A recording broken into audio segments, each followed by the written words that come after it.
Hi there, my name's Ellen Williams. Just want to tell you about one of my favorite sports stories. I'm not really a great football fan, but I did go to FSU for one of my degrees, and my husband and I went to our first FSU football game.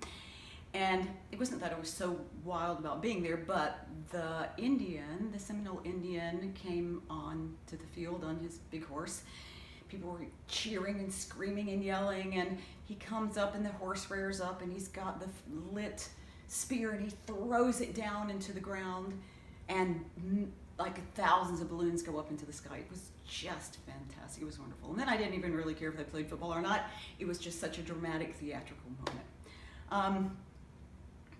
One of my favorite things to do is Zumba. Music has always been a very important part of my life, but I love that feeling of the Latin music with the exercise, and within an hour you just exercise and sweat, and it's just really great. So about 6 years ago I got certified in that and been teaching that ever since, as well as singing and teaching singing for about the last 30 years of my life.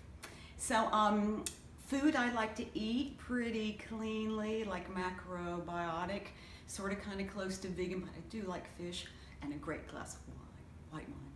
I love it. My outside experiences, my husband has 2 motorcycles that he drives. In fact, I got my own motorcycle license the year I turned 50 just to prove that I could do it. But I never did get my own motorcycle, but I've ridden on the back of his for many a trip.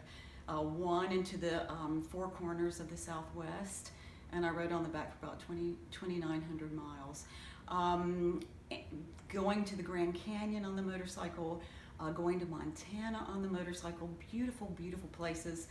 Also, I would say the worst time was when we were at Canyonlands in Utah, and a big thunderstorm came up, and I started beating on my husband's back because I wanted him to stop at the park ranger's office, but he was thinking I just wanted him to go faster.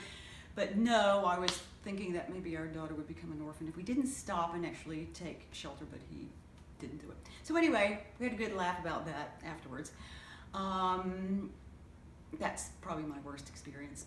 I would say then, about teaching something in 30 seconds or so, that I want to teach some deep breathing, because everybody says, well, I think if I can breathe, I can sing, and that's a lot of that is true. If you take a nice deep breath, either through your nose only, or sipping it as if you're sipping a nice thick milkshake through a straw, you feel that breath go really nice and low. That means the diaphragm has descended.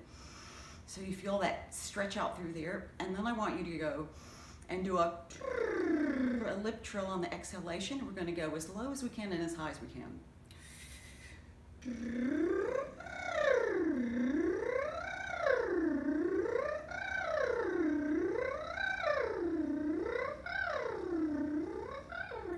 And that's your first steps to nice deep breathing diaphragmatically.